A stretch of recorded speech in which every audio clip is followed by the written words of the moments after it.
ಯಾವ ಗ್ರಾಮದಲ್ಲಿ ಎಷ್ಟು ಪ್ರಮಾಣದಲ್ಲಿ ಬೆಳೆ ವಿಮೆ ಮಂಜೂರಾಗುತ್ತಿದೆ ಹಾಗೂ ಬೆಳೆ ಇಳುವರಿ ಪ್ರಮಾಣ ನಿಗದ ವರದಿಯನ್ನು ಕದ್ದು ಮುಚ್ಚಿ ಮಾಡುವುದನ್ನು ನೋಡಿದರೆ ಬೆಳೆ ವಿಮೆಗೆ ತಂದೆ ಇಲ್ಲ ತಾಯಿ ಇಲ್ಲ ಎನ್ನುವಂತಾಗಿದೆ ಎಂದು ಜೆಡಿಎಸ್ ಪಕ್ಷದ ಪ್ರವೀಣ್ ಜಾಧವ್ ಆಕ್ರೋಶ ವ್ಯಕ್ತಪಡಿಸಿದರು.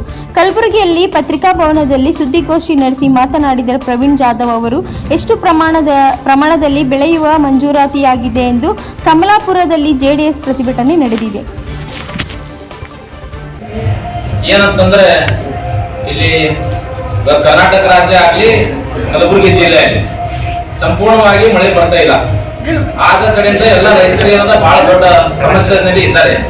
ಆದ ಕಾರಣ ನಮ್ಮ ಜಿಲ್ಲಾ ಅಧ್ಯಕ್ಷರಾದ ಮಾರ್ಗದರ್ಶನವರೆಗೂ ನಾವೇನು ಮಾಡ್ತಾ ಇದ್ದೀವಿ ಸರ್, ಬರುವ ದಿನಾಂಕ 25 ತಾರೀಕಿನಿಂದ ನಾವು ಅಲ್ಲಿ ಒಂದು ದೊಡ್ಡವಾದ ಉಗ್ರವಾದ ಹೋರಾಟ ಮಾಡ್ತಾ ಇದ್ದೀವಿ. ಅದಕ್ಕೆ ತಾವು ಎಲ್ಲ ಮಾಧ್ಯಮದವರು ನಮಗೆ ಬೆಂಬಲ ಕೊಡಬೇಕು.